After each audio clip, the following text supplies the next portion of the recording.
लगभग 10 साल पहले मैं इस दुनिया में आया था। मेरे माता पिता की हत्या हो गई थी, इसलिए बचपन से ही मैं अनाथ हूँ। मैं जिस देश में रहता हूँ उसका नाम ड्रैगन नेशन है। ये पृथ्वी जैसा ही है, लेकिन यहाँ राजा का शासन चलता है। यहाँ समाज 3 पार्ट्स में बटा हुआ है, किंग, नोबल्स और हम जैसे कॉमनर्स। जब कोई 18 साल का होता है तो उसके माना के लेवल के हिसाब से उसके अंदर एक गॉड कार्ड जाग जाता है, जिससे उसे एक खास पावर मिलती है। लेकिन मेरे पास ऐसी कोई पावर नहीं थी। फिर भी एक दिन सबने मुझे गलती से बहुत पावरफुल इंसान समझ लिया। असल कहानी उस रात से शुरू होती है जब मैं शहर के चौक में मैजिक शो करके पैसे कमा रहा था। मैंने भीड़ में से एक महिला को बुलाया, मैम अपना फोन मुझे दीजिए। मैंने उसका फोन लिया और अपना मैजिक ट्रिक शुरू किया। एक पल में ऐसा लगा जैसे वह फोन मेरे हाथों में एक कॉइन बन गया हो। महिला हैरान रह गई, ओ माय गॉड, मेरा फोन सच में कॉइन बन गया। मैं मुस्कुराकर बोला, कॉम्प्लीमेंट के लिए थैंक यू। भीड़ भी हैरान रह गई, वाह इसके हाथ कितने फास्ट हैं। हमें तो कुछ दिखाई ही नहीं दिया। तभी अचानक ठंडी हवा चली और मुझे जोर की छींक आ गई। मेरे हाथ से कॉइन फिसलकर पास के फाउंटेन में गिर गया। माहौल अचानक अजीब हो गया। महिला घबरा गई, मेरा फोन कहाँ है? मैंने सिर खुजाते हुए कहा, वो कॉइन बन गया था और अब पानी में गिर गया। महिला गुस्से से बोली, क्या तुम पागल हो? मेरा फोन वापस दो। मैंने उसे शांत करने की कोशिश की, अगर फोन नहीं मिला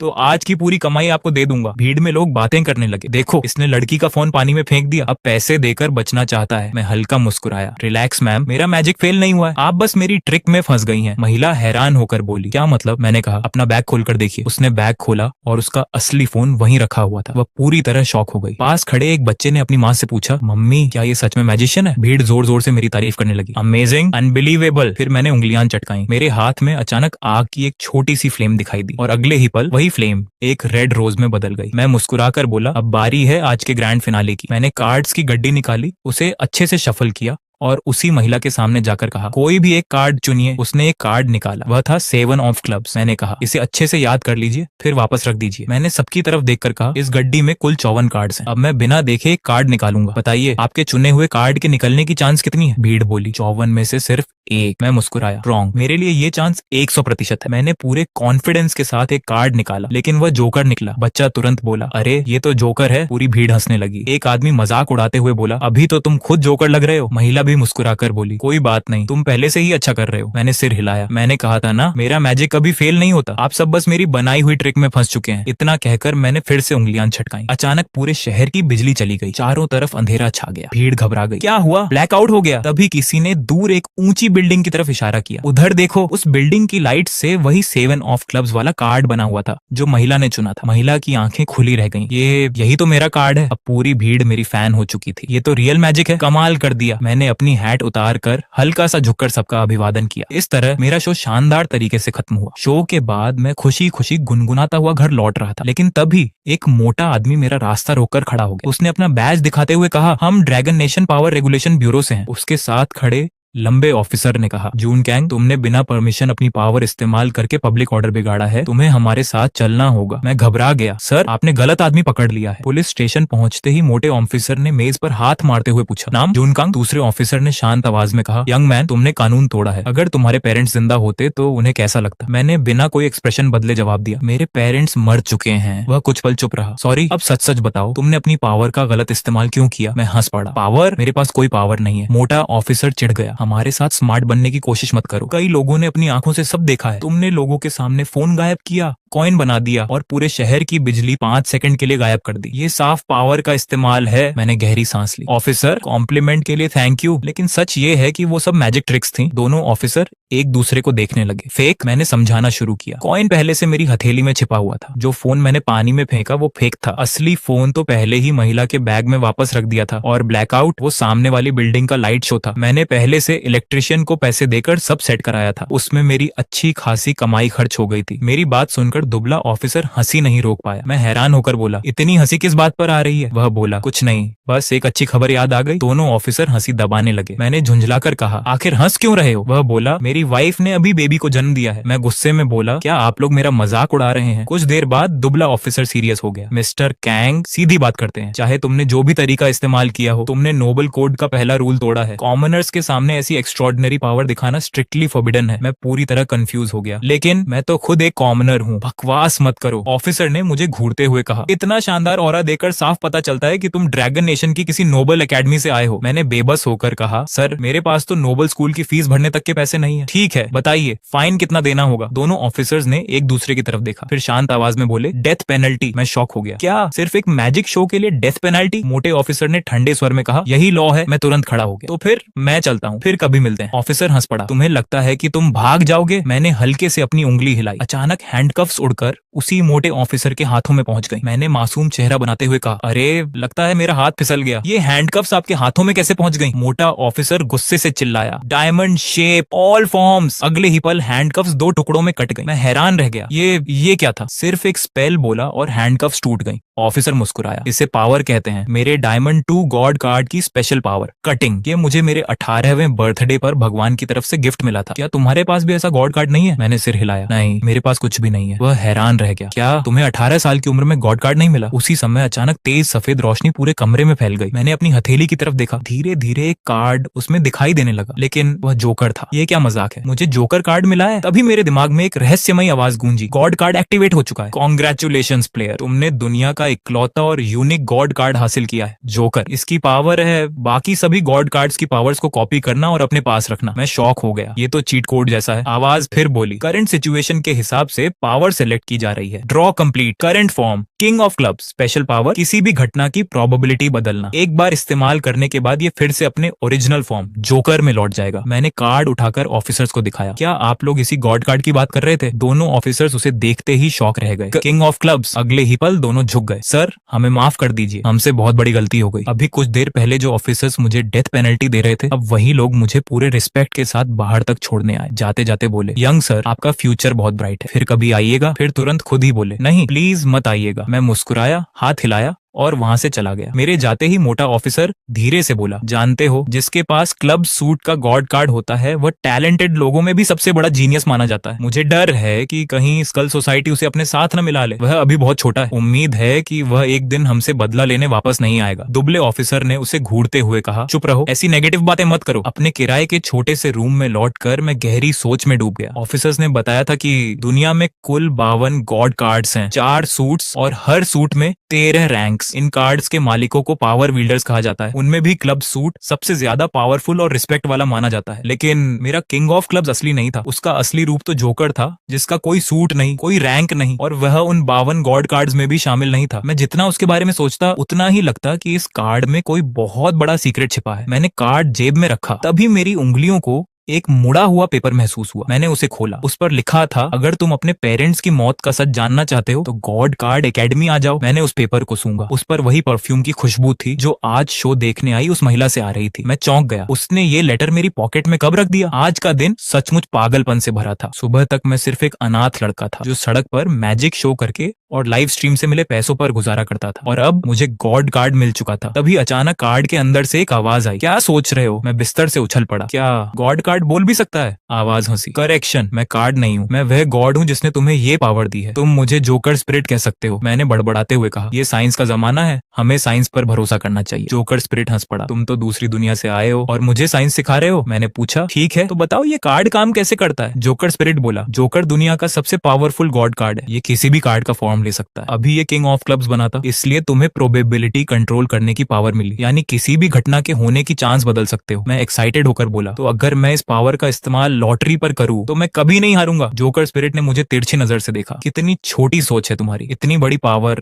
और तुम उसे लॉटरी जीतने में लगाना चाहते हो। फिर मुस्कुराकर बोला, लेकिन तुम्हारा स्टाइल मुझे पसंद आया, सच में तुम एक रियल जोकर जैसे हो। मैंने नाराज होकर पूछा, इसका क्या मतलब है? जोकर स्पिरिट बोला, अब मैं चलता हूँ, दिमाग लगाना और सही समय पर इस कार्ड का इस्तेमाल करना, यही तुम्हारी जान बचाएगा। उसके बाद मैं बेड पर लेटकर देर तक सोचता रहा। किसी भी घटना की प्रोबेबिलिटी बदल देना, ये पावर सच में अमेजिंग थी, लेकिन इसे सिर्फ एक बार ही इस्तेमाल किया जा सकता था। इसीलिए मैंने तय किया, जब तक बहुत जरूरी न हो मैं अपनी पावर किसी को नहीं दिखाऊंगा। मैंने खिड़की से आती मूनलाइट की तरफ देखा और मन ही मन कसम खाई, मैं हार नहीं मानूंगा। गॉड कार्ड एकेडमी, मुझे लगता है वहीं मुझे अपने पेरेंट्स की मौत का सच मिलेगा। उसी समय शहर के नीचे बने एक डार्क सीक्रेट बेस में स्कल का सिंबल पहने एक आदमी ने रिपोर्ट दी, इन्फॉर्मेशन कंफर्म है, king of clubs dragon nation में आ चुका है। सामने बैठे आदमी ने ठंडी आवाज में कहा, उसे खत्म कर दो किसी भी कीमत पर। दूसरे आदमी ने सिर झुकाया, जैसा आदेश, मैं खुद उसे खत्म करूंगा। वह मुस्कुराया। आखिरकार हमने उसे ढूंढ लिया। जो भी स्कल सोसाइटी का विरोध करेगा उसे मरना होगा, उसका नामो निशान तक नहीं बचेगा। उसी रात मुझे फिर वही बचपन वाला डरावना सपना आया। मेरी माँ घबराकर बोली, काय जल्दी बेड के नीचे छिप जाओ, चाहे कुछ भी हो जाए, बिल्कुल आवाज मत करना। अगले ही पल काले कपड़े पहने एक आदमी कमरे में घुस आया। मैं बेड के नीचे छिपकर सब कुछ देख रहा था और मेरी आंखों के सामने उसने मेरी माँ को बेरहमी से मार डाला। मैं जानता था कि उस आदमी के सामने मेरा कोई चांस नहीं था। डर के मारे मैंने अपना मुंह हाथ से कसकर दबा लिया ताकि जरा सी भी आवाज बाहर ना निकले। जैसे ही वह मुझे ढूंढने वाला था, अचानक तेज अलार्म की आवाजें तेजी से मेरी आंख खुल गई। मैं तुरंत उठकर पलटा और अपना डैगर हाथ में ले लिया। माथे का पसीना पोंछते हुए मैंने गहरी सांस ली। फिर वही सपना, वही रहस्यमय किलर जिसका चेहरा मैं आज तक साफ नहीं देख पाया। और सबसे ज्यादा परेशान करने वाली बात, मरने से ठीक पहले माँ ने मुझसे आखिर क्या कहा था। धत्ते, मुझे उनकी आखिरी बातें याद क्यों नहीं आती। तभी डोरबेल फिर से बज उठी। मैं झल्लाकर बोला, आ रहा हूँ, बार बार मत बजाओ। मैंने डोर खोला। सामने वही महिला खड़ी थी जो कल रात मेरा मैजिक शो देखने आई थी। वह मुस्कुराकर बोली, हेलो हैंडसम, लगता है मेरा छोटा सा लव लेटर तुम्हें मिल गया। मैंने गंभीर होकर पूछा, तुम आखिर हो कौन? वह मुस्कुराई। पहले अपना इंट्रोडक्शन दे देती हूँ। मेरा नाम यूनाजिन है। मैं ड्रैगन नेशन नोबल स्कूल में प्रोफेसर हूँ और मेरा गॉड कार्ड है डायमंड 5। मैंने तुरंत उसका हाथ पकड़ लिया। मेरे पेरेंट्स का सीक्रेट क्या है? यूना हल्का सा मुस्कुराई। मैंने पहले ही कहा था, अगर सच जानना है तो मेरे साथ गॉड कार्ड एकेडमी चलो। मैंने बिना देर किए कहा, ठीक है, कब निकलना है? अभी। न्यू स्टूडेंट्स की ओरिएंटेशन सुबह 8 बजे शुरू होगी। मैंने घड़ी देखी, 7:55 हो चुके थे। मैं बोला, मैम ये तो ऑफिस का पीक टाइम है, उड़कर भी जाई तब भी टाइम पर नहीं पहुंचेंगे। अचानक वह मेरे बिल्कुल पास आई और मेरा हाथ पकड़ लिया। मैं घबरा गया। अरे ये क्या कर रही हो? वह शांत आवाज में बोली, diamond shape, all forms, 5 dimensions, chart path. अचानक हमारे सामने की जगह फट गई। स्पेस में एक दरार खुल गई और अगले ही पल हम दोनों गायब हो गए। जब दोबारा आंख खुली, हम सीधे गॉड कार्ड एकेडमी के मेन गेट पर खड़े थे। मैं लड़खड़ाते हुए बोला, ये तो कमाल था, लेकिन मुझे लग रहा है कि अभी उल्टी हो जाएगी। ऐसा लगा जैसे मुझे वॉशिंग मशीन में डालकर 800 बार घुमा दिया हो। यूना हंस पड़ी। हाँ, यही मेरी पावर है,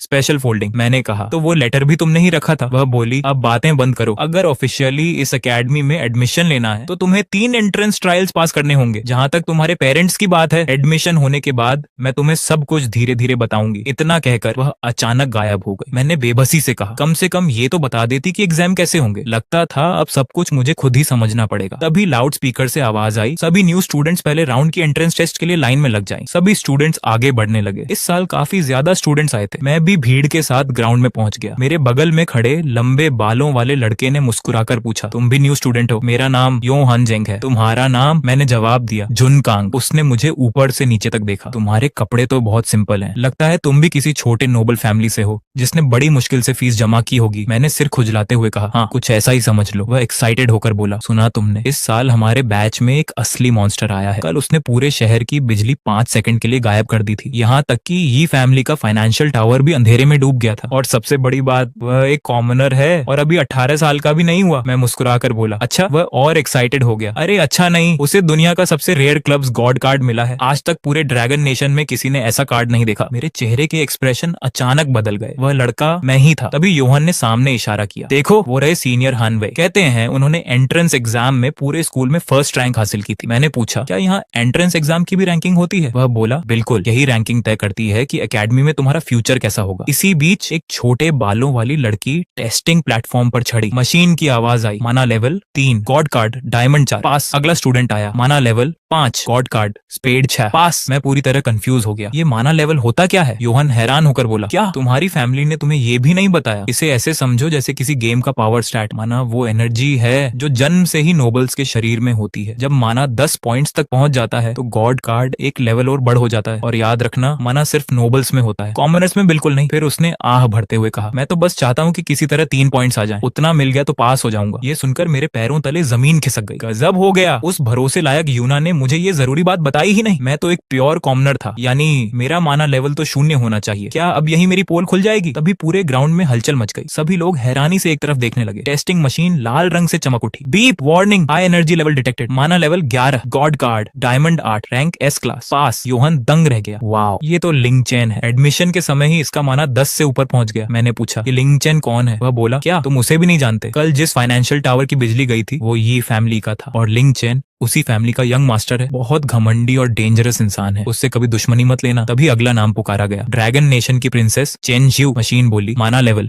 15, god card spade queen pass. उसकी कलाई में पहना स्पेड ब्रेसलेट चमक रहा था। योहन ने गहरी सांस ली। हे गॉड, एक और मॉन्स्टर, और वो भी क्वीन कार्ड। मैंने पूछा, क्या क्वीन बाकी कार्ड से ज्यादा पावरफुल होती है? वह बोला, बिल्कुल, उनका लेवल बहुत ऊंचा होता है। जैक, क्वीन, किंग और एस, इन चारों को फेस कार्ड्स कहा जाता है। ये नॉर्मल नंबर कार्ड से कई गुना ज्यादा पावरफुल होते हैं। कहा जाता है कि इन्हें सिर्फ वही लोग पाते हैं जिन्हें खुद गॉड्स ने चुना हो। एक एक करके सभी स्टूडेंट्स का टेस्ट होता रहा। अब योहन की बारी आई। वो घबराहट से पसीने पसीने हो गया। मशीन बोली, mana level 3, God card, heart 5, पास। उसने राहत की सांस ली। उफ, डर के मारे जान ही निकल गई थी। चलो, किसी तरह पास तो हो गया। वह खुशी खुशी यूनिफॉर्म लेने दौड़ पड़ा। दौड़ते हुए चिल्लाया, गॉड कार्ड एकेडमी मैं आ गया। तभी एग्जामिनर ने आवाज लगाई, नेक्स्ट। अब मेरी बारी थी। मैंने मन ही मन कहा, चाहे कुछ भी हो जाए, मुझे इस एकेडमी में एडमिशन लेना ही होगा। यही मुझे अपने पेरेंट्स की मौत के पीछे छिपा सच मिलेगा। ये सोचकर मैं सीधे टेस्टिंग प्लेटफॉर्म की तरफ बढ़ गया। मैं जैसे ही टेस्टिंग प्लेटफॉर्म पर खड़ा हुआ, मशीन के नंबर्स अचानक तेजी से बढ़ने लगे। Ding, mana level 43, god card, king of clubs, pass. पूरा ग्राउंड एकदम शांत हो गया। सबके चेहरे पर शौक था। क्या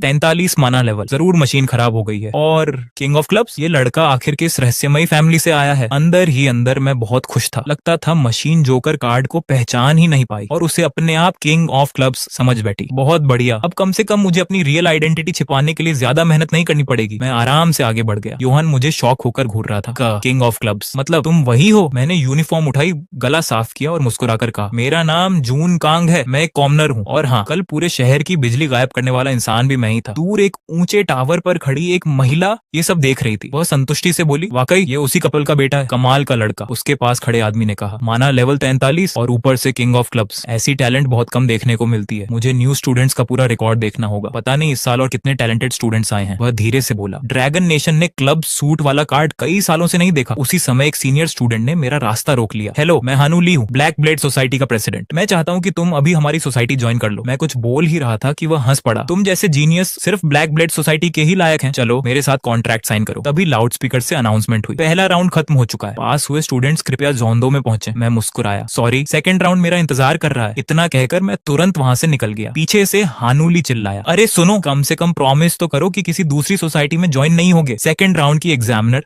सफेद कपड़ों में एक बेहद खूबसूरत लड़की थी। मैं अनजाने में उसे देखने लगा। योहन ने मुझे कोहनी मारी, अरे ऐसे मत घूरो, वो सो योन चॉय है। पूरे स्कूल में उसे आइस क्वीन कहा जाता है। उसने मेरे कंधे पर हाथ रखा। वैसे टेंशन मत लो, सेकंड राउंड सिर्फ तुम्हारी एप्टीट्यूड चेक करता है, इसमें कोई फेल नहीं होता। चलो फिर मिलते हैं। योहन चला गया, लेकिन अगले ही पल वही आइस क्वीन खुद मेरे सामने आकर खड़ी हो गई। वह बोली, मैं सो योन चॉय हूँ। उसने मुझे एक कार्ड पकड़ाया। बहुत लोग इस कार्ड को पाने का सपना देखते हैं, लेकिन तुम्हें मैं ये अपने हाथों से दे रही हूँ। मैंने कार्ड देखा। ये पोजीशन थोड़ी डेंजरस नहीं है? वह हल्का सा मुस्कुराई। डेंजरस? क्रिम्सन हार्ट सोसाइटी आग से खेलने में विश्वास करती है। क्या तुम इतना रिस्क ले सकते हो? मैंने बिना सोचे कार्ड ले लिया। इतना अच्छा चांस भला कौन छोड़ता? वह वापस अपनी सीट पर चली गई। कुछ देर बाद अनाउंसमेंट हुई, अगला ग्रुप तैयार हो जाए। सेकंड राउंड का रूल, एक रैंडम एबिलिटी चुनी जाएगी और उसी के हिसाब से कंपटीशन होगा। एक विशाल व्हील घूमने लगा। कुछ सेकंड बाद वह रुक गया। लक। फिर मशीन बोली, टेलीपोर्टेशन के लिए तैयार हो जाइए। 3, 2, 1। तेज सफेद रोशनी ने हमें पूरी तरह घेर लिया। फिर वही फीलिंग जैसे किसी वॉशिंग मशीन में फंस गया हूँ। जब मैंने आंखें खोली, मैं एक अजीब रूम में था। मेरे सामने सिर्फ एक लड़का खड़ा था। उसने सिर पर हुड पहन रखा था। शायद यही टेस्ट रूम था और यहाँ सिर्फ हम दोनों थे। अचानक मेरे पीछे से एक डैगर आया और सीधे मेरी गर्दन पर टिक गया। सामने लगे बोर्ड पर रूल्स दिखाई दिए। रशियन रूलेट रिवॉल्वर में कुल 6 चैम्बर्स हैं। उनमें से सिर्फ एक चैम्बर में रियल बुलेट है। दोनों प्लेयर्स बारी बारी से खुद पर गोली चलाएंगे। जो पहले मरेगा वही हार जाएगा। टेस्ट के दौरान अपनी सीट छोड़ना मना है। ऐसा करने पर तुरंत डिस्क्वालीफाइड कर दिया जाएगा। नॉर्मल सिचुएशन में हारने से कोई रियल डैमेज नहीं होगा। मैं मुस्कुराया, रिवॉल्वर उठाते हुए बोला, सीधा और ब्रूटल गेम मुझे पसंद आया। मैंने सामने वाले से पूछा, तो भाई पहले तुम चलाओगे या मैं? उधर बाहर यूना स्क्रीन देखते हुए बोली, देखते हैं आज जून कैंग के सामने किस बदकिस्मत स्टूडेंट की पेयरिंग हुई है। अचानक कंप्यूटर पर मैसेज आया, data loading failed, file error detected. Yuna का चेहरा सीरियस हो गया। क्या? स्टूडेंट नंबर 099, वो तो आज सुबह ही मर चुका था। किसी ने उसकी डेड आइडेंटिटी इस्तेमाल की है। ये घोस्ट अकाउंट है। लेकिन टेस्ट शुरू हो चुका था। यूना समझ गई, ये कोई स्टूडेंट नहीं, ये स्कल सोसाइटी का असैसिन है। उसके चेहरे का रंग उड़ गया। ओ नो, जुनकांग डेंजर में है। वह दौड़कर कंट्रोल रूम पहुंची। टेस्ट तुरंत बंद करो, पूरा सिस्टम शट डाउन करो। स्कल सोसाइटी का एक असैसिन अंदर घुस चुका है। पूरे ग्राउंड में अफरा तफरी मच गई। सब घबरा गए, लेकिन चाहकर भी कोई टेस्ट रोक नहीं पा रहा था। मशीन पर वार्निंग चमकी, चैम्बर 099 का कनेक्शन लॉस्ट। किसी ने घबराकर चिल्लाया, बुरा हो गया, उस रिवॉल्वर की बुलेट सब फेक नहीं, रियल बन चुकी हैं। उधर टेस्ट रूम में काले कपड़ों वाला आदमी बोला, पहली टर्न मेरी। मैंने सोचा, इसकी गर्दन पर स्कल टैटू है। आजकल लोग भी कितना अजीब फैशन करते हैं। उसने ट्रिगर दबाया, क्लिक, गोली नहीं चली। वह मुस्कुराया, लगता है आज तुम्हारी लक अच्छी है। अब मेरी टर्न थी। मैंने रिवॉल्वर हाथ में लिया। उसका वेट बिल्कुल रियल गन जैसा था। वाओ, इस एकेडमी की टेक्नोलॉजी सच में कमाल है। मैंने गन अपनी कनपट्टी पर रखी और ट्रिगर दबा दिया। क्लिक। मैं अभी भी जिंदा था। मैं मुस्कुराया। लगता है अभी मेरी मौत का टाइम नहीं आया। तभी सिस्टम ने नया कमांड दिया, 5 सेकंड्स के अंदर कोई रेड कलर की चीज ढूंढो वरना एक और गोली चलानी होगी। मशीन की ठंडी आवाज गूंजी। 5। मेरी गर्दन पर रखा डैगर और ज्यादा दबने लगा। 4, 3, 2। सामने बैठा असैसिन शैतानी मुस्कान के साथ हंसने लगा। अब टाइम लगभग खत्म हो चुका था। मेरे पास सिर्फ एक ही ऑप्शन था। मैंने तुरंत अपनी उंगली दांत से काट ली। खून की कुछ बूंदें टेबल पर टपक पड़ी। सिस्टम बोला, red object detected, mission complete. उसी पल मेरे दिमाग में एक बात आई, रुको, यहाँ हम अपनी जगह से हिल भी नहीं सकते और पूरे रूम में रेड कलर की कोई चीज भी नहीं थी। अचानक आया ये नया टास्क ठीक उसी समय शुरू हुआ जब मेरी गोली चलाने की बारी थी। मैं तुरंत समझ गया ये कोई नॉर्मल टेस्ट नहीं था। ये रूल खास तौर पर मुझे मारने के लिए बनाया गया था। किसी ने एग्जाम सिस्टम में छेड़छाड़ की थी ताकि मेरी मौत एक नॉर्मल एक्सीडेंट लगे और किसी को शक भी ना हो। मैंने रिवॉल्वर उसकी तरफ बढ़ाते हुए कहा, सुनो, तुम्हें इस अचानक आए टास्क पर जरा भी शौक नहीं हुआ? वह बिल्कुल शांत रहा। शौक क्यों होगा? अगर तुम यहाँ मर जाते हो तो एकेडमी इसे बस एक दुखद एक्सीडेंट मानेगी। इतना कहकर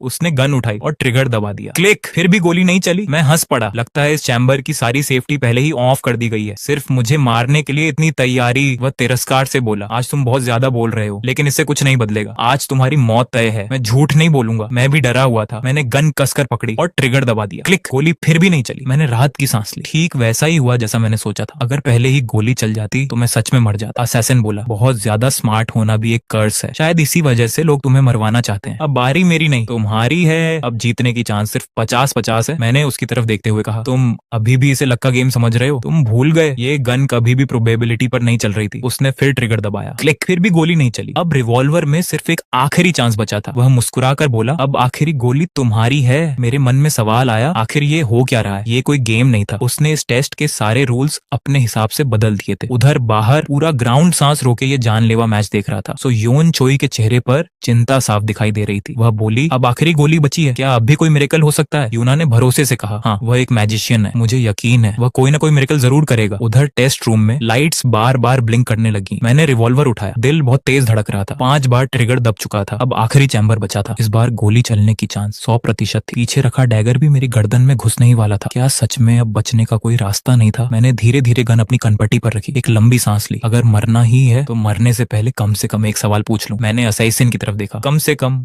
इतना तो बता दो, आखिर कौन मुझे मरवाना चाहता है? वह झुंझलाकर बोला, नो कमेंट्स। मैं कड़वी हंसी हंस पड़ा। मतलब वह कोई ऐसा इंसान है जिसे मैं जानता हूँ? वह एक पल के लिए रुक गया, फिर बोला, जान भी लोगे तो क्या बदल जाएगा? मेरे दिमाग में बिजली सी कौन थी? तो मेरा अंदाजा सही था, यानी वह इंसान इसी एकेडमी में है। मैंने गुस्से से कहा, मैं तो सिर्फ एक न्यू स्टूडेंट हूँ, फिर मुझे मारने के लिए इतनी बड़ी प्लानिंग क्यों? वह व्यंग्य से हंसा, साधारण स्टूडेंट? क्या तुम्हें सच में अपने पेरेंट्स की याद नहीं है? मैं चौंक गया। तुम मेरे पेरेंट्स को जानते हो? बताओ। लेकिन अब वह बात खत्म करना चाहता था। बहुत बातें हो गई, अब मरने का टाइम आ गया है। उसी पल मेरे बचपन की वही आग वाली याद फिर सामने आ गई। माँ ने मरने से पहले आखिर क्या कहा था? मेरा सिर जोर जोर से दर्द करने लगा। धत, अभी इसी वक्त ये सब क्यों याद आ रहा है? मैंने गन इतनी जोर से पकड़ ली कि उंगलियां सफेद पड़ गईं। लेकिन मुझे माँ की आखिरी बात फिर भी याद नहीं आई। पसीना पूरे शरीर में बहने लगा। नहीं जून, काम डाउन, असैसिन चिल्लाया। ट्रिगर दबाओ। मैंने धीरे धीरे गन उठाई। नहीं, मैं मरना नहीं चाहता। जब तक अपने पेरेंट्स की मौत का सच ना जान लूं, जब तक उनके किलर को ना ढूंढ लूं, मैं मर नहीं सकता। मैंने जोर से अपनी आंखें खोली। सोचो जून, कोई ना कोई रास्ता जरूर होगा। तभी अचानक मेरे दिमाग में एक आइडिया आया। अगर वो रूल्स बदल सकता है तो मैं अपने गॉड कार्ड से प्रोबेबिलिटी क्यों नहीं बदल सकता? मैंने असैसिन की तरफ देखकर मुस्कुराया और स्पेल बोला, clubs, on rules establish, the king declares thousands on off rules. अचानक मेरे चारों तरफ लाल एनर्जी फैल गई। जोकर कार्ड चमकने लगा और फिर किंग ऑफ क्लब्स में बदल गया। उसी समय मेरे दिमाग में आवाज गूंजी, किंग ऑफ क्लब्स किसी भी घटना की प्रोबेबिलिटी बिना किसी कंडीशन के बदल सकता है। इस बुलेट के रियल होने की प्रोबेबिलिटी 0। मैं मुस्कुराया, तो इसकी पावर ऐसे काम करती है। मुझे याद आया, पहले भी मैंने एक पावर विडलर को गॉड कार्ड इस्तेमाल करते समय यही स्पेल बोलते देखा था। मैंने गहरी सांस ली। आखिर मैं भी तो एक मैजिशियन था, सड़क पर सालों तक मैजिक शो करते हुए। एक डायलॉग मुझे सबसे ज्यादा पसंद था। मैंने ट्रिगर दबाया। क्लिक। गोली फिर भी नहीं चली। मैं मुस्कुराकर बोला, मेरा मैजिक कभी फेल नहीं होता, तुम बस मेरी अच्छी तरह बनाई हुई ट्रिक में फंस गए हो। असैसिन शॉक रह गया। क्या ये कैसे हो सकता है? इम्पॉसिबल। आखिरी चैम्बर में गोली चलने की चांस तो 100% थी। मैंने गन उसकी तरफ उछाल दी। शायद गन जाम हो गई हो, या शायद उसमें कभी बुलेट थी ही नहीं, या फिर मैंने बस एक शानदार मैजिक ट्रिक कर दी। दी। जो भी हो, अब तुम्हारी टर्न है। रूल तो रूल होता है, चलो रशियन रूलेट का 7th राउंड। वह गुस्से से चिल्लाया, नहीं, हमारी ऑर्गेनाइजेशन कभी गलती नहीं करती, उसमें बुलेट जरूर है। मैं मुस्कुराया, हाँ बुलेट है, लेकिन वो इसी आखिरी शॉट का इंतजार कर रही थी जो अब तुम चलाओगे। रूल्स के हिसाब से अब ट्रिगर तुम दबाओ और मैं यहाँ से जिंदा बाहर जाऊंगा। वह कुछ देर तक मुझे घूरता रहा, फिर बोला, तुम बहुत शार्प माइंड वाले हो, लेकिन हर समय अपनी इंटेलिजेंस दिखाना अच्छा नहीं होता। अगर तुम बेवकूफ बने रहते तो शायद जिंदा बच जाते, लेकिन तुमने साबित कर दिया कि तुम्हारे अंदर उसी ब्लड लाइन की विरासत है। अब तुम्हें हर हाल में मरना होगा। मैंने भौहें सिकोड़ ली। Blood line? वह घुर्राया, ऊपर बैठे लोग भी ये मैच देख रहे हैं। अब वो तुम्हें पहले से भी ज्यादा मारना चाहेंगे, लेकिन लगता है तुम्हें सच में अपने पेरेंट्स के बारे में कुछ याद नहीं। मेरे मरने के बाद बहुत जल्द अगला असैसिन तुम्हारे पीछे आएगा। मैं जल्दी से बोला, रुको, अपनी बात पूरी कर। मेरे पेरेंट्स के बारे में क्या जानते हो? लेकिन मैं कुछ और पूछ पाता उससे पहले ही बैंग, गोली चलने की आवाज पूरे रूम में गूंज उठी। उसने खुद पर गोली चला ली थी। उसी समय सिस्टम की आवाज आई, टेस्ट कंप्लीट, विनर जुनकांग। मैं शॉक होकर खड़ा रह गया। क्या मेरे सपनों में दिखाई देने वाला किलर भी इसी ऑर्गेनाइजेशन का मेंबर था? और आखिर मेरे पेरेंट्स का स्कल सोसाइटी से क्या कनेक्शन था? इन्हीं सवालों के साथ अगले ही पल मैं टेस्ट रूम से बाहर टेलीपोर्ट हो गया। मैंने अपने हाथ पैर फैलाकर बॉडी को रिलैक्स किया। वो एग्जाम इतना रियल लग रहा था जैसे सब कुछ सच में हुआ हो। हाँ, वो असैसिन थोड़ा ज्यादा ही ड्रामा करता था, जरूरत से ज्यादा बातें करता था। तभी मैंने देखा कि मेरे चारों तरफ लोगों की भीड़ लगी हुई है। अरे यहाँ क्या हो रहा है? यूना चिंतित चेहरे के साथ मेरे पास आई। जून, जिस आदमी को तुमने अभी हराया है वो स्कल सोसाइटी का असैसिन था। आज तक वो किसी भी मिशन में फेल नहीं हुए थे। मेरा चेहरा सीरियस हो गया। स्कल सोसाइटी, मैंने मन ही मन ये नाम हमेशा के लिए याद कर लिया। यूना मेरे और पास आई और धीरे से बोली, मुझे शक है कि एकेडमी के अंदर ही कुछ गड़बड़ है। स्कल सोसाइटी का एक असैसिन इस एग्जाम तक पहुंच गया। इसका मतलब एकेडमी के अंदर भी उनका कोई मेंबर छिपा हुआ है। जब मैं पूरी इन्वेस्टिगेशन कर लूंगी तब सही समय आने पर तुम्हें तुम्हारे पेरेंट्स का सच बताऊंगी। मैं समझ गया, इन सारे मिस्ट्रीज के जवाब एक साथ नहीं मिलने वाले। सच धीरे धीरे सामने आएगा। मैंने अपनी पॉकेट से कार्ड निकाला। असैसिन से लड़ाई खत्म होते ही वो फिर से जोकर कार्ड बन चुका था। उधर तीसरा एंट्रेंस टेस्ट एक हफ्ते के लिए पोस्टपोन हो गया, लेकिन मेरे दिमाग में अब भी वही सवाल घूम रहा था, ब्लड लाइन। असैसिन आखिर किस विरासत की बात कर रहा था? उसका मेरे पेरेंट्स से क्या कनेक्शन था? और उस रात मरने से पहले माँ आखिर क्या कहना चाहती थी? मैंने लाइट ऑफ की और बेड पर लेट गया। फिलहाल कुछ भी समझ नहीं आ रहा था, लेकिन एक बात साफ थी, अगर स्कल सोसाइटी एकेडमी तक पहुंच सकती है तो अंदर उनका कोई ना कोई मेंबर जरूर है। अब मुझे सिर्फ प्रोफेसर यूना का इंतजार करने की जरूरत नहीं थी। मैं खुद भी इस मिस्ट्री की इन्वेस्टिगेशन कर सकता था। अगले दिन मैं मेट्रो में ट्रैवल कर रहा था। ट्रेन पैसेंजर से पूरी तरह भरी हुई थी। अचानक मेरे पास खड़ी एक लड़की गिरने लगी। मैंने तुरंत उसे संभाल लिया। वह बेहद खूबसूरत थी। उसने अपनी हल्की नीली आंखों से मेरी तरफ देखा और मुस्कुराकर थैंक यू कहा। एक पल के लिए मेरा दिल तेज धड़कने लगा। उसकी परफ्यूम की खुशबू भी बहुत अलग थी। तभी मेरी नजर उसके कपड़ों पर बने सिंबल पर पड़ी। वो 4 महान नोबल फैमिलीज में से एक का निशान था। मैंने सोचा, इतनी बड़ी नोबल फैमिली की लड़की भीड़ भरी मेट्रो में क्या कर रही है? आखिर उसका पर्पस क्या है? मैं उससे बात करने ही वाला था। एक्सक्यूज मी, तभी पूरी ट्रेन जोर से हिल गई। लोग चीखते हुए इधर उधर भागने लगे। कोच के दूसरे छोर पर काले क्लोक में लिपटा एक डरावना मॉन्स्टर दिखाई दिया। उसके शरीर से काले टेंटिकल्स निकल रहे थे। अच्छी बात यह थी कि ज्यादातर कॉमन पैसेंजर्स पहले ही भाग चुके थे। मॉन्स्टर की लाल चमकती आंखें सीधे हमारी तरफ टिक गईं। अगले ही पल उसके सारे टेंटिकल्स एक साथ हमारी तरफ बढ़े। एक मैकेनिकल वॉइस गूंजी, टारगेट कंफर्म्ड, एलिमिनेट। मैंने भौहें सिकोड़ ली। फिर से स्कल सोसाइटी का असैसिन काफी जल्दी पहुंच गए। मैं मुस्कुराया। लगता है ये मुझे मारने आया है, लेकिन मैं अपनी बात पूरी भी नहीं कर पाया था कि वो लड़की बीच में बोल पड़ी, नहीं, ये मुझे मारने आया है। मैं मन ही मन झुंझला गया। अरे यार, मेरी ही डायलॉग चुरा ली। उसी समय उसने अपना गॉड कार्ड निकाल लिया, स्पेड क्वीन। अब मुझे याद आया, यही वो न्यू स्टूडेंट थी जिसने कल एंट्रेंस एग्जाम में सबको शॉक कर दिया था। हालांकि एकेडमी के रूल्स के मुताबिक यहाँ पावर इस्तेमाल करना मना था, लेकिन इस समय रूल्स की परवाह करने का टाइम नहीं था। उसने स्पेल बोला, spades, 10,000 आर्मीज cut through all, the princess summons divine weapons. उसका स्पेड क्वीन कार्ड एक रिवॉल्वर में बदल गया। उसने लगातार फायरिंग की, लेकिन उन बुलेट्स का मॉन्स्टर पर लगभग कोई असर नहीं हुआ। मैंने उसका हाथ पकड़कर उसे पीछे किया। सुनो, असल टारगेट मैं हूँ। वो हैरानी से मेरी तरफ देखने लगी। मैंने गला साफ किया। याद है कल जिस न्यू स्टूडेंट का माना लेवल 43 आया था, जो रशियन रूलेट टेस्ट में अकेला बचा था? वो बोली, क्या उस स्टूडेंट पर भी स्कल सोसाइटी ने हमला किया था? मैं मुस्कुराया। हाँ, वो मैं ही हूँ, लेकिन मैं अपनी बात पूरी करता उससे पहले ही मॉन्स्टर जोर से गरजा और पूरी स्पीड से हमारी तरफ दौड़ पड़ा। लड़की ने मुझे धक्का देकर पीछे कर दिया। सॉरी, अपने लास्ट वर्ड्स बाद में बोल लेना। तभी मॉन्स्टर की विशाल आंख चमक उठी। Target confirmed. मैंने खुद को संभाला और तभी मुझे सच समझ आया। इतनी देर से उसका टारगेट मैं नहीं, वो लड़की थी। मैं मन ही मन शर्मिंदा हो गया। कमाल है, मैंने खुद को हीरो समझ लिया था। लेकिन तभी टिंग, मेरे दिमाग में सिस्टम की आवाज गूंजी। जोकर कार्ड एक्टिवेशन कंडीशन पूरी हो गई। मुझे याद आया, इस कार्ड की कंडीशंस हमेशा हिडन रहती थी। मैंने मन ही मन प्रार्थना की, इस बार कोई काम की पावर देना। लेकिन अगली आवाज सुनकर मेरा चेहरा उतर गया। Temporary ability received, heart 7, mind reading. मैंने माथा पकड़ लिया। अभी ऐसे टाइम पर माइंड रीडिंग? मैं इसका क्या करूं? क्या इस जायंट ऑक्टोपस से पूछूं कि इसकी गर्लफ्रेंड है या नहीं? उधर लड़की ने एक लंबी सोड बुला ली और पूरी ताकत से मॉन्स्टर पर हमला कर दिया, लेकिन उसकी सोड तुरंत एक टेंटिकल में फंस गई। उसे डेंजर में देखकर मैं भी दौड़ पड़ा। मैं चुपचाप खड़ा नहीं रह सकता था, लेकिन तभी जो टेंटिकल उसकी तरफ बढ़ रही थी वो अचानक रुक गई। मॉन्स्टर की मैकेनिकल वॉइस फिर सुनाई दी। Higher priority target found, attack target changing. उसने लड़की को दूर फेंक दिया। कम से कम अब वो फिलहाल सेफ थी, लेकिन ये अचानक टारगेट बदलना थोड़ा अजीब था। अगले ही पल उसके सारे टेंटिकल्स मेरी तरफ आ गए। लड़की चिल्लाई, वहां खड़े मत रहो, भागो। मैं जान बचाकर भागने लगा। धत्त, ये बेकार की माइंड रीडिंग आखिर मेरे किस काम आएगी? मॉन्स्टर लगातार मेरी तरफ बढ़ रहा था। मैंने सोचा अब जब कार्ड मिल ही गया है तो इसका इस्तेमाल करके देखते हैं। मैंने स्पेल बोला, hearts, see 10,000 souls, 7 emotions, reveal true intentions. अगले ही पल मुझे उस मॉन्स्टर के माइंड की आवाज सुनाई देने लगी। टारगेट एलिमिनेट, रॉयल ब्लड को खत्म करो। मैं धीरे धीरे पीछे हटने लगा। तभी उसके माइंड की आवाज फिर सुनाई दी, distance too far, selecting new target. तभी मुझे सब समझ में आ गया। मैं उसके थॉट्स नहीं बल्कि उसके अंदर चल रहे इंटरनल कमांड सुन रहा था। यानी उसके पूरे ऑपरेशन की जानकारी सीधे मेरे दिमाग तक पहुंच रही थी। उधर लड़की भी पीछे हटने लगी और उसी समय मॉन्स्टर के अंदर की आवाज एक बार फिर गूंज उठी। मॉन्स्टर के अंदर से फिर वही मैकेनिकल वॉइस सुनाई दी, डिस्टेंस बहुत ज्यादा है, अटैक टारगेट बदल रहा है। अगले ही पल वो मेरी तरफ झपटा। अब मुझे उसकी पूरी स्ट्रैटेजी समझ आ गई थी। मैं तुरंत चिल्लाया, मेरी तरफ भागो। लड़की घबरा गई। क्या तुम पागल हो? मैंने कॉन्फिडेंस से कहा, अगर जिंदा रहना है तो जैसा मैं कह रहा हूँ वैसा ही करो। उसने मुझ पर भरोसा किया और मेरी तरफ दौड़ पड़ी। तुरंत मॉन्स्टर के अंदर से आवाज आई, क्लोजर टारगेट मिला, अटैक टारगेट बदल रहा है। मैंने हाथ उठाकर कहा, रुको। वो वहीं रुक गई। अब मैं धीरे धीरे आगे बढ़ने लगा। मेरी प्लान काम कर रही थी। मॉन्स्टर बार बार हमारी तरफ देखकर कंफ्यूज होने लगा। अटैक टारगेट बदल रहा है। अब मुझे उसका पूरा सिस्टम समझ आ चुका था। पहला रूल, वो एक समय में सिर्फ एक इंसान पर हमला कर सकता था। दूसरा रूल, वो हमेशा उसी इंसान को टारगेट बनाता था जो उसके सबसे ज्यादा पास हो। मैंने सोचा अगर ऐसा है तो क्यों ना मैं थोड़ा पीछे हट जाऊं। तभी उसके अंदर से फिर आवाज आई, एरर, दोनों टारगेट बराबर दूरी पर हैं, लॉजिक कॉन्फ्लिक्ट, दोनों को एक साथ खत्म करो। मैं तुरंत चिल्लाया, पीछे हटो, मेरी स्पीड के हिसाब से पीछे चलती रहो। अब मॉन्स्टर बार बार वही बोलने लगा, डिस्टेंस बराबर, डिसीजन नहीं हो पा रहा, डिसीजन नहीं हो पा रहा। उसका पूरा सिस्टम हैंग हो गया। मैंने उसी मौके का फायदा उठाया, बिजली की स्पीड से उसकी तरफ दौड़ा, कमर से अपना डैगर निकाला और एक ही अटैक में उसका गला काट दिया। मॉन्स्टर वहीं गिर पड़ा। मैंने आराम से स्ट्रेच किया और लड़की की तरफ देखकर मुस्कुराया। हो गया। वो पूरी तरह शॉक में थी। तुमने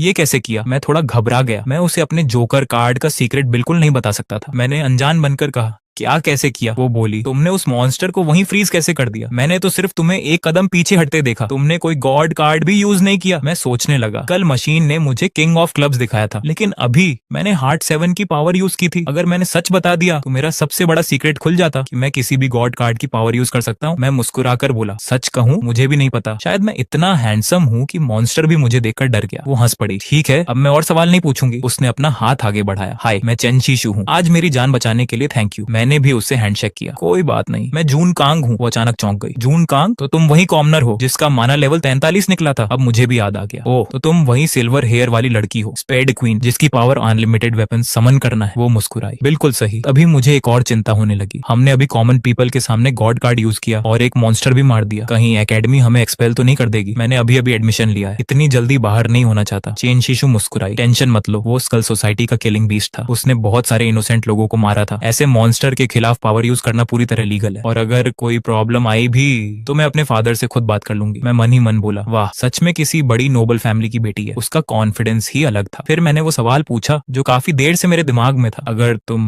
इतनी बड़ी नोबल हो तो इतनी भीड़ वाली मेट्रो में ट्रेवल क्यों कर रही थी? उसने हल्की सांस ली। मैं चाहती हूँ कि नोबल्स और कॉमन पीपल के बीच का गैप खत्म हो, इसलिए मैं खुद एग्जाम्पल बनना चाहती हूँ। लेकिन मैंने नहीं सोचा था कि इससे कोई असैसिन बाहर आ जाएगा। शायद उसका ऑर्डर सभी नोबल्स को मारना था, सिर्फ मुझे नहीं। मैंने तुरंत कहा, लेकिन मैं तो नोबल हूँ ही नहीं। वो मुझे भरोसा न करने वाली नजरों से देखने लगी। अब छिपाने की जरूरत नहीं है। तुम्हारा माना लेवल और ये बेहतरीन डैगर दोनों साबित करते हैं कि तुम वैसे नहीं हो जैसा खुद को बताते हो। मैंने डैगर की तरफ देखा। ये तो बस एक साधारण डैगर है, मेरे पेरेंट्स की आखिरी निशानी। मुझे पूरा यकीन है वो दोनों कॉमन पीपल ही थे। कम से कम मेरी यादों में तो वो बिल्कुल साधारण थे। और जहां तक मेरे माना लेवल की बात है, मुझे भी कुछ समझ नहीं आता। शायद मैं कोई एक्सेप्शन हूँ। उसे समझ आ गया कि मैं झूठ नहीं बोल रहा। वो सोच में पड़ गई। अगर तुम सच में कॉमनर हो तो उस मॉन्स्टर का असली ऑर्डर क्या था? मैंने तुरंत जवाब दिया, सभी स्टूडेंट्स को मारना नहीं, उसके माइंड में आखिरी ऑर्डर था, रॉयल ब्लड को खत्म करो। तभी मेट्रो रुक गई। चेन शीशु बोली, यही मेरा स्टेशन है जून, अब मुझे जाना होगा, आज तुमने मेरी जान बचाई है, मैं ये एहसान जरूर चुकाऊंगी। मैं मुस्कुराया, ठीक है फिर मिलते हैं। उसके जाने के बाद मेरे दिमाग में बहुत सारे सवाल घूमने लगे। क्या मेरे पेरेंट्स भी किसी नोबल फैमिली से थे? आखिर असली सच क्या था? कुछ देर बाद गॉड कार्ड एकेडमी का ओपनिंग सेरेमनी शुरू हो गया। यान मेरे कान में धीरे से बोला, जून सुना है इस साल किंग्स डॉटर भी हमारे साथ पढ़ेगी, अगर किसी तरह तुम्हारी उससे फ्रेंडशिप या रिलेशनशिप बन गई तो समझो लाइफ सेट हो जाएगी। मैं हंस पड़ा, अरे वो प्रिंसेस है, उसके स्टैंडर्ड्स बहुत हाई होंगे, हम जैसे लोगों से उसका क्या लेना देना। तभी स्टेज पर लाइट्स जल उठी, अनाउंसमेंट हुई, dear students, god card academy में आपका स्वागत है। अब न्यू स्टूडेंट्स के रिप्रेजेंटेटिव के रूप में प्लीज वेलकम चेन शीशु। वो शालीनता से स्टेज पर पहुंची। मैं मन ही मन बोला, कोई सरप्राइज नहीं, आखिर वो रॉयल फैमिली से है। यान तो उसे देखकर पूरी तरह खो गया। जून, लगता है कोई एंजल धरती पर उतर आई है। चेन शीशु मुस्कुराकर बोली, हेलो एवरीवन, मैं नहीं चाहती कि आप मुझे किसी दूर बैठी प्रिंसेस की तरह देखें, मैं भी आपकी तरह एक स्टूडेंट हूँ और मैं चाहती हूँ कि नोबल्स और कॉमन पीपल के बीच की दूरी हमेशा के लिए खत्म हो जाए। पूरा हॉल जोरदार अपलॉज से गूंज उठा। उसकी पॉपुलैरिटी का कोई मुकाबला नहीं था। स्पीच खत्म करके वो स्टेज से नीचे उतर आए। तभी एक लड़का खड़ा हुआ, उसके सीने पर लगा रेड क्रिस्टल बता रहा था कि वो भी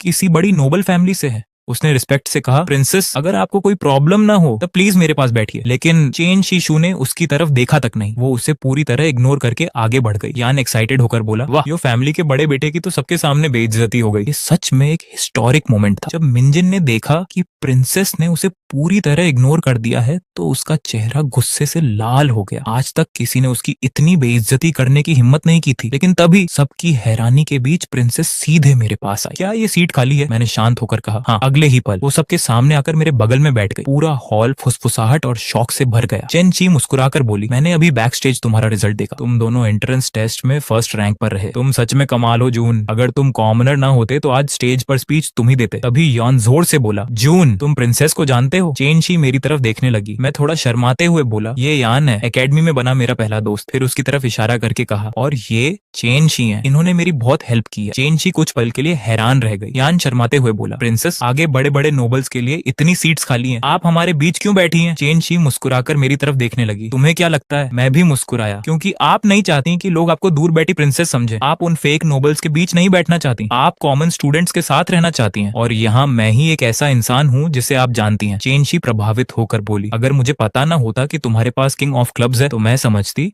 कि तुम्हारे पास हार्ट कार्ड की माइंड रीडिंग पावर है। Mind reading? तो हार्ट कार्ड में सच में ऐसी पावर भी होती है। शायद इसलिए मैं उन मॉन्स्टर्स के माइंड की बातें सुन पा रहा था। तभी स्टेज से आवाज आई, सभी स्टूडेंट्स कृपया शांत हो जाएं। दो इंपॉर्टेंट अनाउंसमेंट्स हैं। पहली, एडमिशन के एक हफ्ते बाद फ्रेशमैन एबिलिटी असेसमेंट टूर्नामेंट शुरू होगा। जो टीम फर्स्ट आएगी उसे एक डिवाइन रिलिक मिलेगा। ये सुनते ही पूरा हॉल एक्साइटेड हो गया। Divine relic? सुना है उसमें दुनिया के रूल्स तक बदल देने की पावर होती है। फिर दूसरी अनाउंसमेंट हुई, सेमेस्टर के एंड में सबसे बेस्ट परफॉर्मेंस करने वाले स्टूडेंट्स को गॉड कार्ड एस्केंशन का मौका मिलेगा। यान ने मेरा हाथ पकड़ लिया। जून, यही है गॉड कार्ड एस्केंशन? मैंने पूछा, ये होता क्या है? चेनशी ने समझाया, ये अपनी डेस्टिनी बदलने का मौका है। अगर तुम्हारा गॉड कार्ड इवॉल्व हो गया तो एक कॉमनर भी नोबल बन सकता है। उसे लैंड, मनी और हाई स्टेटस मिलता है। और अगर कोई सबसे हाईएस्ट लेवल तक पहुंच जाए तो वो गॉड बनने का अधिकार भी पा सकता है। अनलिमिटेड रिस्पेक्ट और दुनिया का सबसे बड़ा स्टेटस। मैंने अपनी मुट्ठी कस ली। अगर मुझे ऐसी पावर मिल जाए तो मैं अपने पेरेंट्स की मर्डर मिस्ट्री जरूर सॉल्व करूंगा। ये टूर्नामेंट मुझे हर हाल में जीतना होगा। अगले दिन मैं और यन रास्ते से जा रहे थे कि अचानक मिंजिन ने हमारा रास्ता रोक लिया। तो तुम ही हो जून कैंग? मैंने शांत होकर पूछा। कोई काम है? वो मुझे ऊपर से नीचे तक देखकर बोला, माना लेवल 43 और इतना पतला शरीर। सच कहूं मुझे ऐसी उम्मीद नहीं थी। मैं तो सोचता था कि छोटे नोबल्स और कॉमनर्स दोनों बेकार होते हैं, लेकिन तुम्हारा एंट्रेंस स्कोर उम्मीद से अच्छा निकला। उसकी बातें मुझे बिल्कुल पसंद नहीं आई। मैंने कहा, सीधे पॉइंट पर आओ। मिंजिन बोला, 7 दिन बाद टूर्नामेंट होगा, वो टीम बैटल होगा। जो टीम जीतेगी उसे डिवाइन रिलिक मिलेगा। मुझे वो जीत चाहिए, बस मुझे एक अच्छा सर्वेंट चाहिए। जून, ये तुम्हारे लिए नोबल्स की दुनिया में आने का गोल्डन चांस है। मैं हंस पड़ा। मैं भी यही सोच रहा था। फिर मुड़ते हुए बोला, लेकिन तुम मेरे सर्वेंट बनने के भी लायक नहीं हो। मिंजिन का चेहरा गुस्से से लाल हो गया। तभी भीड़ में खड़ी एक लड़की बोली, मिंजिन ये इलीगल है, टूर्नामेंट अपनी मेहनत से जीतना चाहिए। फैमिली पावर दिखाकर लोगों पर प्रेशर डालना गलत है। उसकी बात पूरी भी नहीं हुई थी कि एक आदमी ने उसे जोरदार जोरदार थप्पड़ मार दिया। तुम्हारी हिम्मत कैसे हुई यंग मास्टरियों को सीख देने की? मिंजिन गुस्से से चिल्लाया।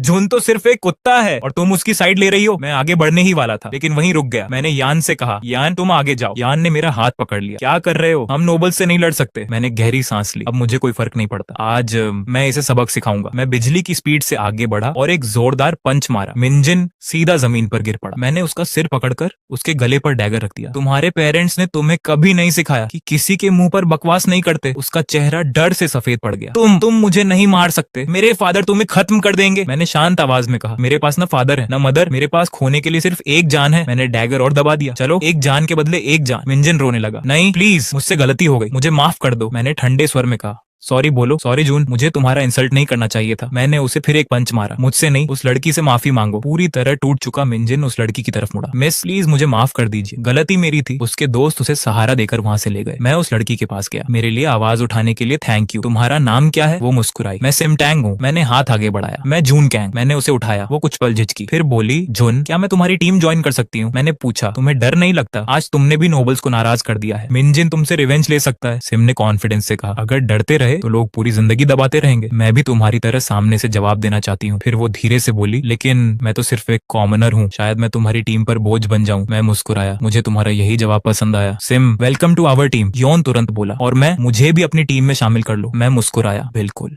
तुम भी। लेकिन टूर्नामेंट शुरू होने में अब सिर्फ कुछ ही दिन बचे थे। मुझे अभी तक गॉड कार्ड्स की बेसिक जानकारी भी ठीक से नहीं थी। अगर ऐसा ही रहा तो जीतना तो दूर, हम शुरुआत में ही हार जाएंगे। मुझे जितनी जल्दी हो सके सब कुछ सीखना होगा। मैं मन ही मन सोचने लगा। किताबों के मुताबिक स्पैड्स फिजिकल स्ट्रेंथ में सबसे आगे, हार्ट्स माइंड और इमोशंस को कंट्रोल करते हैं, डायमंड्स क्रिएशन और ट्रांसफॉर्मेशन की पावर रखते हैं, क्लब्स कॉज और इफेक्ट यानी कारण और परिणाम के नियम बदल सकते हैं। जैसा मैंने सोचा था, जोकर कार्ड के बारे में कहीं भी एक शब्द तक नहीं लिखा था। टूर्नामेंट में अब सिर्फ 7 दिन बाकी थे। हमारी टीम में केवल 3 लोग थे, मैं, योन और सेम। अगर हमें मिंजिन को हराकर डिवाइन रेलिक जीतना था तो पूरी तैयारी करनी पड़ेगी। देखते ही देखते टूर्नामेंट का दिन भी आ गया। अनाउंसमेंट हुई, फ्रेशमैन असेसमेंट अब शुरू होने वाला है। सबसे ज्यादा पॉइंट्स पाने वाली टीम विजेता होगी। सभी स्टूडेंट्स को शुभकामनाएं। हर स्टूडेंट के चेहरे पर जीतने का जुनून साफ दिखाई दे रहा था। अचानक हमारे पैरों के नीचे टेलीपोर्टेशन सर्कल चमक उठा। मैं बड़बड़ाया, मुझे अब भी टेलीपोर्ट होना बिल्कुल पसंद नहीं। ऐसा लगता है जैसे अभी उल्टी हो जाएगी। मैं नीली रोशनी से बने पोर्टल की तरफ बढ़ा। तभी मेरे दिमाग में एक मैकेनिकल वॉइस गूंजी, गॉड कार्ड एक्टिवेट किया जा रहा है, रैंडम एबिलिटी चुनी जा रही है। बधाई हो, आपको स्पेड किंग की शक्ति मिली है। स्पेशल एबिलिटी थंडर समन। इसकी ताकत आपके माना लेवल पर निर्भर करेगी। मेरी आंखें चमक उठी। स्पेड किंग, ये तो लगभग जीतने जैसा था। लेकिन अगले ही पल आवाज फिर आई, एक बार इस्तेमाल करने के बाद ये कार्ड दोबारा जोकर कार्ड बन जाएगा। मैंने लंबी सांस ली। जैसा सोचा था, सिर्फ एक बार इस्तेमाल करने की इजाजत है। तभी कम्युनिकेशन डिवाइस से योन की आवाज आई, जून तुम कहाँ हो? सिम भी बोली, मैं भी किसी आइलैंड पर हूँ, लेकिन यहाँ बहुत सारे लोग हैं, इसीलिए छिपी हुई हूँ। मैंने जवाब दिया, मैं भी एक आइलैंड पर हूँ, लेकिन मेरे आसपास कोई नहीं है। योन बोला, बहुत बढ़िया, हम दोनों तुम्हारे पास आते हैं। मैंने तुरंत मना कर दिया, जरूरत नहीं। सामने जो छोटी पहाड़ी दिख रही है उसके ऊपर एक बिल्डिंग है, वहीं मिलते हैं। पहले सब इकट्ठा हो जाएं, फिर आगे की प्लान बनाएंगे। दोनों मान गए और संपर्क टूट गया। उसी समय जंगल की तरफ से कदमों की आवाज सुनाई दी। कोई मेरी तरफ आ रहा था। मैं तुरंत झाड़ियों में छिप गया। 2 लोगों की बातें साफ सुनाई दे रही थी। बैंगनी बालों वाला लड़का बोला, यंग मास्टर यो ने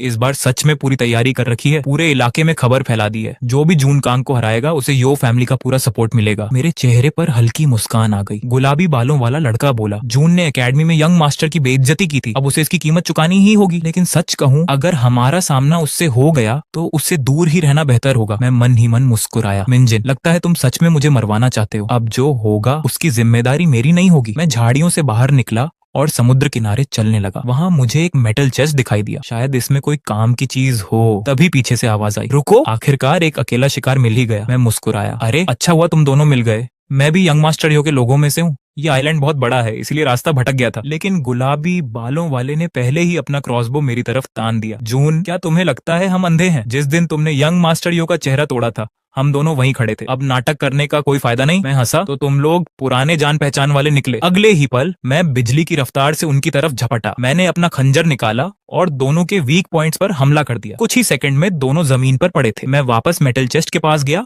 और उसे खोला। एक मैसेज दिखाई दिया, फ्लेम इम्यूनिटी पोशन, इसे पीने के बाद 1 घंटे तक आग से कोई नुकसान नहीं होगा। मैंने पोशन अपनी जेब में रख ली, बाद में काम आएगा। इसके बाद मैं पहाड़ी पर बने पुराने वुडन हाउस की तरफ बढ़ा। चारों तरफ समुद्र से घिरा यह आइलैंड साफ बता रहा था कि इस एग्जाम का मकसद स्टूडेंट्स को एक दूसरे के खिलाफ लड़ाना था। मैंने दरवाजा खोला। अंदर काफी समय से कोई नहीं आया था, लेकिन जैसे ही मैं अंदर पहुंचा मेरे कदम वहीं रुक गए। गोदाम के पीछे कई मम्मी जैसी आकृतियां खड़ी थीं। मैंने अपना खंजर मजबूती से पकड़ लिया। ये इंसान नहीं है, ये पपेट्स हैं। मैं सोच ही रहा था कि तभी मेरी कलाई पर बंधी घड़ी बीप करने लगी। सिम पहुंच चुकी थी। अचानक किसी ने मेरे कंधे पर हाथ रखा। मैं बिजली की तेजी से पलटा और खंजर सामने तान दिया। सामने वाला घबरा गया। अरे आराम से जून, मैं हूँ योन। उसी समय सिम भी दौड़ती हुई अंदर आई। वह तेज तेज सांस ले रही थी। शायद यहाँ तक पहुँचने के लिए उसे काफी दूर दौड़ना पड़ा था। मैंने कहा, ठीक है, अब जब हम तीनों मिल गए हैं तो जिसे जो जानकारी मिली है सब शेयर करते हैं। योन अचानक मेरी तलवार को देखने लगा। रुको, तुम्हारी तलवार पर बना क्लब का निशान कुछ अजीब लग रहा है। मैंने पूछा, क्या मतलब? ये तलवार मेरे माता पिता की आखिरी निशानी है। योन बोला, ड्रैगन नेशन में हर गॉड कार्ड का सिंबल किसी न किसी नोबल फैमिली का निशान होता है। स्पेड रॉयल फैमिली, डायमंड यो फैमिली, लेकिन क्लब नाम की किसी नोबल फैमिली के बारे में मैंने आज तक नहीं सुना। फिर वह हंस पड़ा। शायद ये किसी सड़क किनारे की दुकान से खरीदी गई सस्ती तलवार होगी। मैं तो एक पल के लिए सच में सोच में पड़ गया था। मैंने भी बात टाल दी शायद, लेकिन तभी मुझे याद आया, चेन शी भी पहले इस तलवार में दिलचस्पी दिखा चुकी थी। आखिर इस क्लब के निशान का मतलब क्या था? तभी सिम बोली, जून, यहाँ एक गन मिली है, लेकिन इसमें सिर्फ एक बुलेट है। उसने एक मैप भी दिखाया। पूरा आइलैंड जंगल से भरा हुआ है, बीच में एक बड़ी लेक है। मैंने अपनी जेब से फ्लेम इम्यूनिटी पोशन निकाली। इसे अभी इस्तेमाल नहीं करेंगे, जब सबसे ज्यादा जरूरत होगी तभी। योन बोला, रास्ते में मैंने सुना कि मिंजिन ने भी अपने लोगों को इसी वेयर हाउस की तलाशी लेने भेजा है, और एक बार काफी लोग बीच वाली लेक में गोता लगा रहे हैं। सुना है कि वहाँ कहीं एक सुपर चेस्ट छिपा हुआ है। हम वेयर हाउस की तलाशी पूरी करने के बाद लेक की तरफ जाने ही वाले थे कि तभी वेयर हाउस का दरवाजा अपने आप जोर से बंद हो गया। उसी समय ऊपर से एक गोल्डन चेस्ट नीचे आ गिरा। तभी एक मैकेनिकल वॉइस गूंजी, सॉवरेन ट्रायल शुरू होता है। पीछे खड़ी सारी मम्मीज और पपेट्स अचानक जिंदा हो गईं। उनके सड़े हुए मुंह खुल गए और वे सीधे हमारी तरफ दौड़ पड़ी। मैं तुरंत समझ गया, ये एक ट्रैप था। सब लोग अलग अलग हो जाओ। लेकिन अब भागने का कोई रास्ता नहीं था। चारों तरफ से वे हमें घेर चुकी थी। मैंने अपनी डैगर एक मम्मी के सीने में घोंप दी। खून निकला, लेकिन वह फिर भी चलती रही। मैं जोर से चिल्लाया, इन पर नॉर्मल वेपन्स काम नहीं करते। उधर सिम पूरी तरह घिर चुकी थी। तभी उसने अपना डायमंड गॉड कार्ड एक्टिवेट किया। Diamonds रिशेप all 5 dimensions return path. अगले ही पल वह टेलीपोर्ट होकर सुरक्षित जगह पहुंच गई। सिम चिल्लाई, ये अनडेड मॉन्स्टर्स हैं, इन्हें सिर्फ फायर से ही मारा जा सकता है।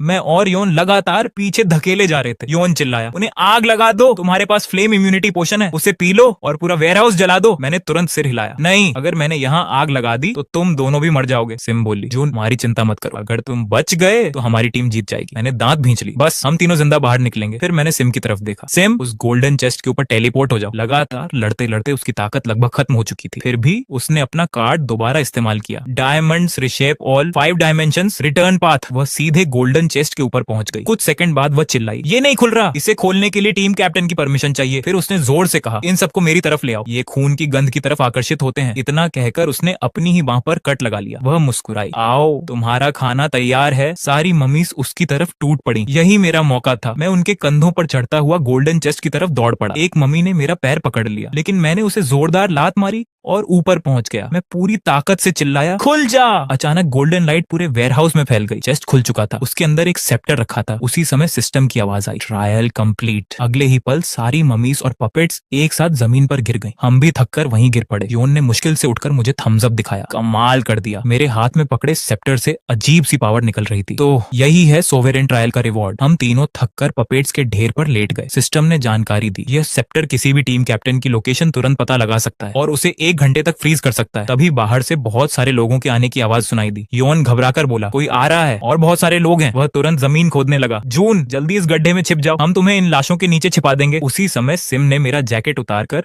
खुद पहन लिया। नहीं, अगर इन्हें तुम नहीं दिखे तो इन्हें शक हो जाएगा, उन्हें एक जून दिखाई देना चाहिए। मैं हैरान रह गया। सिम, तुम? उसने योन की तरफ हाथ बढ़ाया। लाइटर मुझे दो। लाइटर हाथ में लेकर वो हल्का सा मुस्कुराई। जून, तुमने कहा था एक छोटा सा लाइटर भी बड़ा मैजिक कर सकता है, आज मैं वही मैजिक दिखाऊंगी। इतना कहकर दोनों ने मुझे गड्ढे में छिपा दिया। ऊपर पपेट्स की लाशें डाल दी। सिम ने योन से कहा, तुम भी अंदर चले जाओ, लेकिन योन ने सिर हिला दिया, नहीं, मैं तुम्हें अकेला नहीं छोड़ूंगा। कुछ ही देर बाद दर्जनों अटैकर्स अंदर घुस आए। उनका लीडर चेहरे पर बड़े निशान वाला आदमी था। वह हंसते हुए बोला, जून, आखिर मिल ही गया। यंग मास्टर यो से दुश्मनी लेकर कोई बच नहीं सकता। मैं लाशों के नीचे छिपा सब देख रहा था। मैंने मन ही मन सोचा, मिंजिन, खुद आने की हिम्मत नहीं हुई, अपने कुत्तों को भेज दिया। वह आदमी गर्जा, ज्यादा बातें मत करो, इसे खत्म कर दो। तभी सिम ने एक हाथ में लाइटर और दूसरे हाथ में बॉम्ब उठा लिया। वह मुस्कुराई। देखते हैं अब कौन आगे बढ़ता है। सभी के चेहरे का रंग उड़ गया। ये तो हाई कंप्रेस्ड बॉम्ब है। फिर उनमें से एक बोला, रुको, तुम जून नहीं हो। तुम कौन हो? सिम मुस्कुराई, मैं वो हूँ जो तुम सबको नरक भेजने आई है। उसने बिना एक सेकंड गंवाए बॉम्ब की फ्यूज जला दी। बूम! पूरा वेयरहाउस भयानक धमाके से हिल उठा। सभी अटैकर्स हवा में उछल गए। मैं जोर से चीख पड़ा, अपना नहीं। मैं पागलों की तरह बाहर निकलने की कोशिश करने लगा। योन, सिम, प्लीज जिंदा रहो। कुछ देर बाद योन धीरे धीरे मलबे से बाहर निकला। उसकी टांग में लोहे की मोटी रॉड ढसी हुई थी। वह दर्द से कराते हुए बोला, जून, मैं चल नहीं सकता, बहुत दर्द हो रहा है, लगता है मैं नहीं बचूंगा। मैंने तुरंत उसका हाथ पकड़ लिया। ऐसी बातें मत करो, मैं तुम्हें यहाँ से जरूर निकालूंगा। योन ने मेरा हाथ कसकर पकड़ लिया। जून, मुझे मार दो, मैं ये दर्द और नहीं सह सकता। मैंने जोर से सिर हिलाया। नहीं। वो हल्का सा मुस्कुराया। याद है, उस रिवॉल्वर में एक आखिरी बुलेट बची थी। तुमने कहा था उसे सही समय के लिए बचा कर रखना। लगता है वो समय अब आ गया है। उसने रिवॉल्वर उठा लिया। भाई, यहाँ से जिंदा निकलना और ये टूर्नामेंट जीतना, मुझसे वादा करो। हाँ। गोली चल गई। योन मेरी आंखों के सामने हमेशा के लिए चला गया। मैं धीरे धीरे मलबे से उठ खड़ा हुआ। अब मेरी आंखों में सिर्फ गुस्सा था। योन, सिम, मैं तुम दोनों का बदला लेकर रहूंगा। तभी काले कपड़ों में खड़ा एक आदमी मुझे देख लेता है। मैं बिजली की रफ्तार से उसके सामने पहुंचा और एक ही वार में उसे खत्म कर दिया। मैंने मन ही मन कसम खाई, अब यहाँ किसी पर भरोसा नहीं किया जा सकता। जो भी मेरी पहचान या मेरी लोकेशन जानता है, उसे खत्म करना होगा। मैंने अपना सेप्टर निकाला और उसकी शक्ति एक्टिवेट कर दी। क्लब सॉवरेंस डिसेंट, मिंजेनियो को खोजो। मेरे सामने एक नीली स्क्रीन उभर आई। Target search. कुछ सेकंड बाद जवाब मिला, target found, location central lake. मैंने ठंडी मुस्कान के साथ कहा, अच्छा अब मेरी बारी है।